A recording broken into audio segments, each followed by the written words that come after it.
Saudara-saudari yang dikasihi Tuhan Yesus Kristus, kita bersyukur hari ini merayakan kasih Allah dalam pendewasaan iman Minggu 30 Juli 2023 bersama saya Pendeta Wisnu Sabto Nugroho dari LPP Sinode GKJ dan GKI SW Jawa Tengah. Kita akan merenungkan kerajaan Allah dalam hal kecil. Saudara-saudari, hal-hal kecil kerap diabaikan karena orang berpikir itu terlalu remeh untuk dipikirkan. Dan banyak orang kerap kali mengabaikan hal-hal yang dianggap kecil karena itu semua tidak punya arti dalam kehidupannya. Kerap kali orang lupa bahwa sesuatu yang besar itu adalah kumpulan dari hal-hal yang kecil. Berkaitan dengan hal-hal yang kecil yang kerap terabaikan dan diabaikan, Tuhan Yesus mengumpamakan hal kerajaan surga ternyata dari hal-hal yang dianggap kecil. Meski bermula dari hal kecil, karena semua dikerjakan dengan penuh tanggung jawab, dengan kesungguhan hati, maka hal-hal yang kecil itu pada akhirnya bermanfaat dan menopang kehidupan.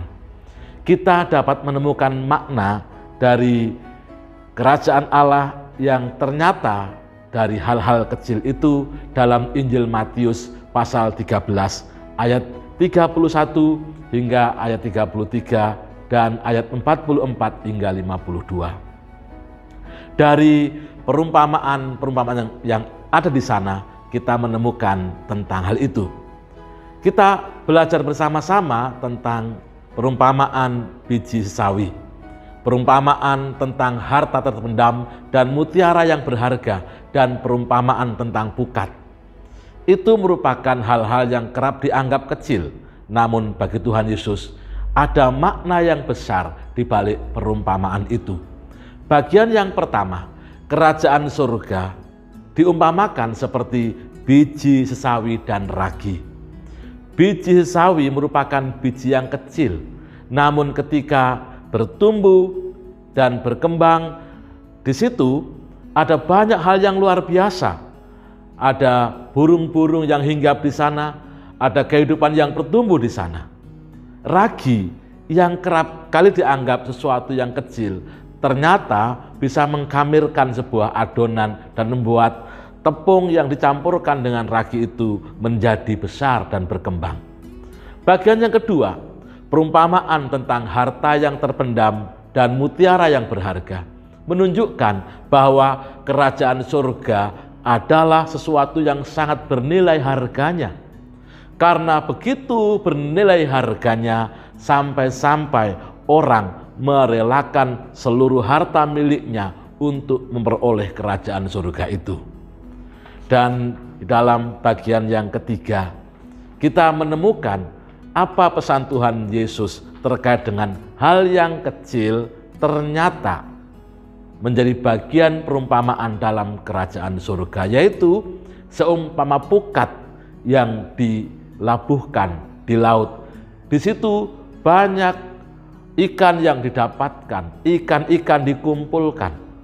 Hal itu menunjukkan bahwa hal kerajaan surga menunjukkan adanya penerimaan terhadap semua orang. Meski demikian, akan ada proses pemilahan ikan, mana yang baik dan mana yang tidak. Dan itu semua berkaitan dengan akhir zaman. Ada pemilahan, manakah yang sesuai dengan kehendak Allah atau sebaliknya. Dengan demikian, kita melihat bagaimana perumpamaan kerajaan surga yang disampaikan Tuhan Yesus itu memberikan gambaran akan kondisi, syarat, kekuatan, dan keefektifan serta harga yang harus dibayar. Dan itu berkaitan dengan kebahagiaan yang didapatkan bagi mereka yang mendapatkannya, atau sebaliknya penderitaan bagi mereka yang tidak mendapatkannya. Perumpamaan ini sungguh luar biasa dan melengkapi satu sama lain.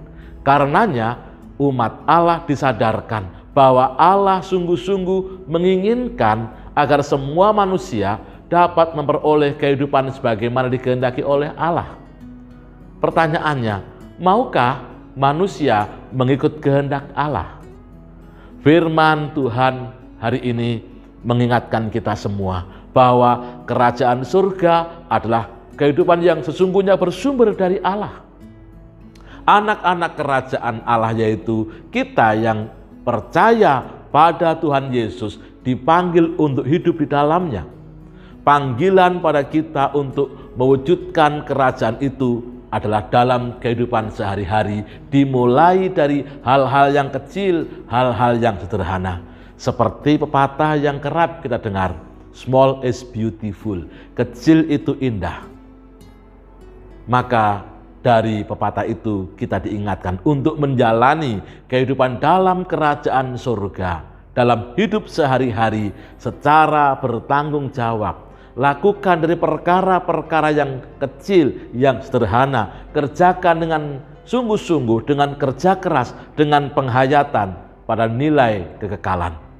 Dan tentu saja, mohonlah rahmat dari Allah untuk kita bisa tetap hidup sebagai anak-anak kerajaan yang bertekun hingga akhirnya.